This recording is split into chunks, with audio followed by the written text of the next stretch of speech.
olha aí, pessoal, a grande mídia segue determinada no intento de eleger o Tarcísio de Freitas mais uma vez, né? Se governador de São Paulo ou presidente do Brasil, eu não sei, né? Aqui a Folha de São Paulo, imagino que eles estejam mais focados aqui no estado de São Paulo mesmo, né? Mas se a ideia é queimar o filme do Tarcísio, eu acho que não tá dando muito certo não, né? Então aqui mais uma vez estão batendo na tecla da truculência policial ali em São Paulo, para não falar o que vocês sabem que eu vou falar em algum momento desse vídeo, mas estou evitando falar aqui no começo, né? Sabe como é que é a plataforma e tudo mais. Parece aqui que a violência letal da Polícia Militar de São Paulo cresceu 138% em apenas um ano aí, comparando o primeiro trimestre deste ano com o primeiro trimestre do ano passado. Isso é algo ruim? Isso é algo bom? Isso é algo inevitável? Vamos conferir essa questão, vamos dar uma olhada nesse tema e principalmente, né, isso aqui queima o filme do Tarcísio ou acaba melhorando a imagem dele?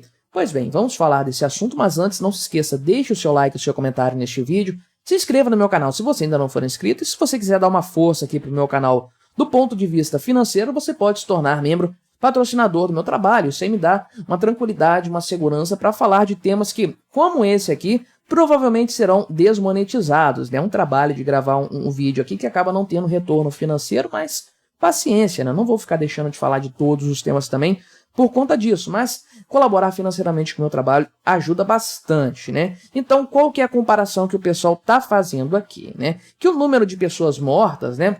Vamos colocar aqui pessoas mortas. Primeiro ponto que a gente tem que levar em consideração são pessoas mesmo ou são bandidos, né? Quem que foi morto aí em operações policiais, né? Mas, então, foram 179 casos do tipo neste primeiro trimestre, janeiro, fevereiro e março de 2024, contra 75 no mesmo período do ano passado, janeiro, fevereiro e março de 2023, o que dá, sim, um aumento de 138%.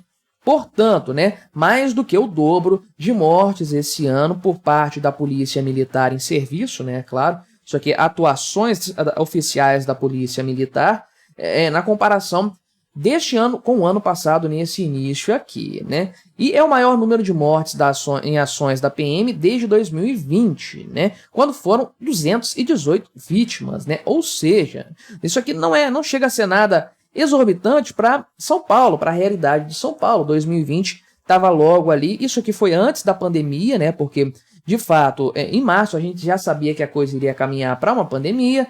Houve ali, aqui no meu estado, o fecha tudo foi mais ou menos por volta do dia 21, 22 de março de 2020, né? Creio que em São Paulo também, ou seja, né? Na prática, esse primeiro trimestre de 2020 foi normal, uma situação normal que dá para comparar com outros anos, né? Então, na prática, estamos falando de um número que já foi bastante alto no passado, com certeza, né? E, ok, 2022 foram 74 casos, 2023 75, um patamar bem baixo ali e tudo mais, 2023 já com o Tarcísio de Freitas, né? Diga-se de passagem, só que os números deste ano, muito provavelmente, ou certamente, são impactados pela chamada Operação Verão, que foi feita lá na Baixada Santista, né, contra ali o PCC, principalmente, traficantes que usam a rota ali do Porto de Santos para exportar drogas para o exterior do Brasil. Exportar para o exterior, né, mas para a Europa, principalmente, aí, né. Então, uma operação que terminou agora no dia 1º de abril, quase um mês atrás, né, e deixou 56 mortes, né. Ainda assim, mesmo sem esses números da Operação Verão, o número de fatalidades nas operações da PM esse ano superaria bastante o do ano passado, sem dúvidas, né? Ou seja, estamos falando aqui de um claro caso de polícia militar dando mais combate, avançando realmente contra o crime organizado aí, né? E, obviamente, né, é claro que essa atuação da polícia militar levanta uma série de críticas, de questionamentos por parte de grupos de direitos humanos, especialistas aí e tudo mais. O pessoal que fica aí levando o caso para a comissão ali, o Conselho de Direitos Humanos da ONU, prestando queixa lá e tudo mais aí, né? É o direito dos humanos que a gente conhece muito bem já de algum tempo aí, né? Então, realmente o número aumentou, mas tem que se avaliar por que isso está aumentando aí, o que tem acontecido e principalmente tem que se chegar à grande questão, ao grande ponto que é: que tipo de morte foi essa aqui? Foi uma execução? Foram execuções? Se foram execuções, isso obviamente tem que ser investigado e os envolvidos têm que ser punidos, né? Só que se fossem execuções de fato, a coisa estaria repercutindo muito mais, né? Com certeza não passariam impunes números tão grandes assim, né? Geralmente isso acontece ali um ou outro caso, que dá para passar uma borracha ali e tudo mais, só que nesse patamar, nessa intensidade, é óbvio que não estamos falando disso aí, né? O que nós estamos falando realmente são de operações policiais que estão enfrentando uma grande resistência por parte do crime organizado, que devolve aí poder de fogo e acaba o que você espera o que do policial militar, né? Que ele não atire de volta, que ele não revide no bandido, né? A grande questão é essa, saber se o bandido atirou primeiro ou não, né? E eu tenho a dizer aí que, sei lá, 95% atirou primeiro, sem dúvidas aí, de fato, né? Então, eles citam aqui os dados do Rio de Janeiro para comparar, falando que houve uma redução no número de operações, da letalidade das operações da Polícia Militar aí, uma redução de 53%.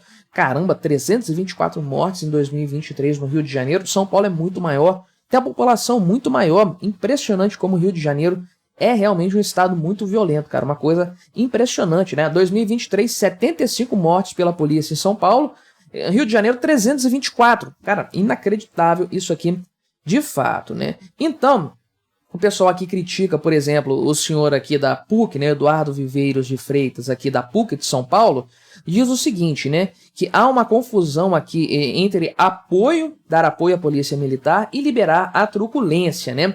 Eu fico pensando na cabeça desse pessoal o que seria truculência. Truculência para mim é o seguinte, quando a polícia faz, e ela faz, né, isso acontece, tá lá o vendedor ambulante na rua com o carrinho dele ali ilegal, a polícia vem, vira aquele carrinho ali, chuta o ambulante e faz coisas desse tipo. Isso aí é truculência realmente. Agora, a polícia avança com poder de fogo para cima de criminosos reais, gente, bandido de verdade, que tem poder de fogo também e que responde a esse poder de fogo, isso não é truculência. Isso aí é uma coisa completamente proporcional. É uma reação proporcional. Não se usa mais fogo do que é necessário nesse caso. Acontece que o bandido tem rifle, né?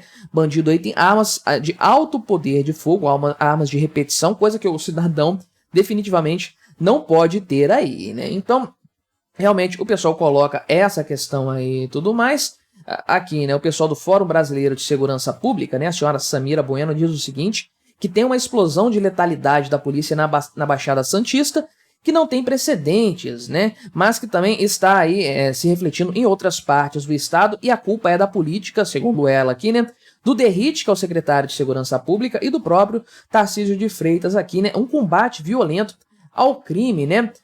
Como é que se combate o crime mesmo? É com flores, com livros, tocando Imagine, do John Lennon? Deve ser provavelmente a forma certa na cabeça dessa pessoa aqui, dessa senhora, de se combater o crime, né? E aí ela fala que isso aqui causa também a vulnerabilização dos policiais, né? Olha só, eu acredito sim que os policiais correm mais risco nesse tipo de ação, né? Mas, primeiro, é o trabalho deles, eles têm que dar combate ao crime, né? Os caras estão lá para isso, né? Não tô menosprezando o trabalho, mas também não tô falando que isso é um ato de heroísmo, assim, nossa, que estão fazendo uma coisa que não se espera deles. Não, tem que fazer, é necessário que se faça. O problema é não ter sido feito isso lá atrás, né? Antes do crime organizado se estabilizar dessa forma. Agora que chegou a esse ponto, você vai fazer o quê? Deixar do jeito que tá? O crime organizado não vai, o PCC não vai acabar sem que se combata o PCC, né? Sem que se de fato dê algum tipo aí de resposta à altura, né? E é claro que a gente pode entrar no debate sobre o tráfico de drogas aqui, o problema que a proibição disso representa e tudo mais, mas não é o escopo desse vídeo aqui. Eu tô falando da questão da segurança pública e das críticas que o pessoal tem feito ao Tarcísio de Freitas a esse respeito aqui, né? Então, eles estão falando que falta boa gestão aí e tudo mais, né? Tem que ser mais eficiente aí, a operação é muito letal, etc, né? Por outro lado, a verdade é o seguinte, né, que o governo aí afirmou, né, o governo do Tarcísio de Freitas falou que de dezembro para cá, né, 1.025 infratores foram presos. Então, olha só, né, 1.025 foram presos. Isso aqui certamente muitos dos quais deram combate à polícia e que não morreram nessa história, né? Metade deles aqui praticamente procurada pela justiça e ainda 47 menores de idade. aqui, né? E aí a Secretaria de Segurança Pública pontua que 56 criminosos na Baixada Santista entraram em confronto com as forças policiais e morreram, né? Então, a grande questão justamente é essa, né? O que fazer na cabeça desse pessoal? Não dar combate, né? Não fazer nada em relação ao crime organizado, deixar esse pessoal tomar conta de tudo aí, né? Já tomam conta de coisa pra caramba, mas ainda piorar a situação? Pois bem, né? A verdade é que o Tarcísio de Freitas sabe muito bem que este é um assunto muito caro à população brasileira, a segurança, né? E na medida em que esses números aqui do combate à criminalidade começarem a ser percebidos, então a população vai ter uma resposta mais positiva à atuação do governo, né? Ainda não está tão positiva assim, mas a tendência é que melhore de fato, na medida em que o crime fique com um pouco mais de vergonha, né? De atuar, não fique aquela coisa realmente descarada, que aconteceu logo de cara quando o Lula voltou à presidência da República, o pessoal perdeu o medo, né? Na medida em que a coisa for mudando um pouco de cenário e a sensação de segurança começar a voltar à população, ainda que em partes, a tendência é que a popularidade do Tarcísio de Freitas aumente bastante. E se ele tiver um bom retorno nesse sentido lá em São Paulo, ele vai ter uma excelente vitrine para se apresentar para o Brasil de forma geral. E o cara tem tempo para isso, né? Ele está mirando 2026. Se para a reeleição em São Paulo ou se para a presidência da República, eu não sei, mas o que ele está fazendo aqui certamente o gabarita nesse sentido. E é por conta desse fato exatamente que a grande mídia, principalmente a mídia esquerdista, está se doendo bastante com toda essa situação. Mas o que você achou dessa história? Colabore com o nosso debate. Deixe aí o seu comentário, se inscreva no meu canal se você ainda não for inscrito e até a próxima.